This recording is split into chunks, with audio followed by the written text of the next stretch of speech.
Bien, le vrai endettement de la France Ah bah voilà. s'élève, Bah d'après voilà. Zero Hedge, à 146%.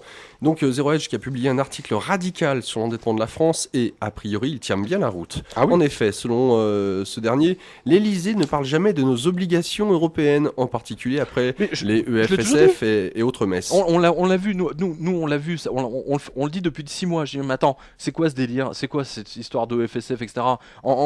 Mais ça pulvérise notre endettement de toute manière, hein. Et là-dessus, le gouvernement, dans ses communiqués de presse, a toujours été extrêmement opaque. C'est extrêmement opaque. François Fillon, hein, il a dit, hein, il a dit il y a 5 ans qu'on était en faillite. Alors donc on n'a pas spécialement, on a beaucoup progressé depuis, hein, dans la faillite, hein. Vas-y, regarde bien, tiens, justement. Écoutez bien, c'est très très intéressant. Eh bien alors pour le coup, c'est en trillions, voire en Tri- milliards de C'est dollars, en hein. milliards et en 1000 milliards. Donc je C'est rappelle, 1000 milliards de dollars, c'est trillions. trop gros pour moi. Bah, on va le faire Vas-y, simple, vas-y. hein. Voilà, donc la dette nationale française. Alors, donc, non, on va pas faire tout le détail, sinon ça. L'officielle dette. Alors, La dette officielle déjà, ouais. donc la dette nationale totale, telle que reconnue par le gouvernement, aujourd'hui est de 3000 milliards. Hein, 3,010 exactement.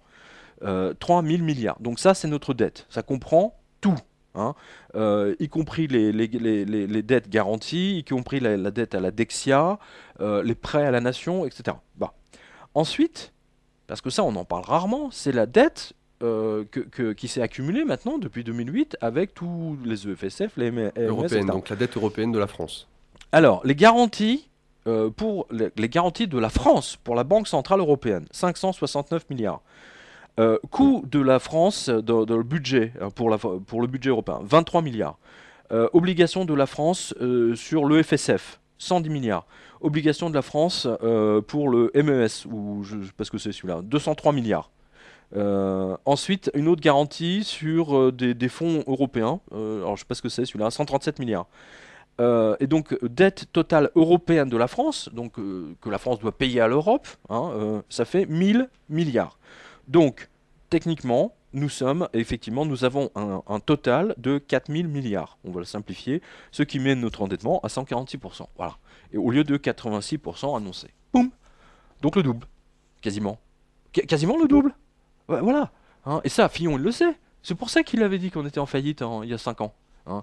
Dans le livre qu'il lui a consacré, alors, c'est pas, si c'est Geoffrin, je crois. Non, Gisbert, pardon. Gisbert dit que il l'avait traité de tous les noms, que Sarkozy a pété un plomb quand il a vu François Fillon dire ça à la télévision, que la France, je suis à la tête d'un pays en faillite. Ouais. Il a insulté, etc. Et l'autre lui a donné sa démission. Après, Sarkozy est revenu en disant non, non, non.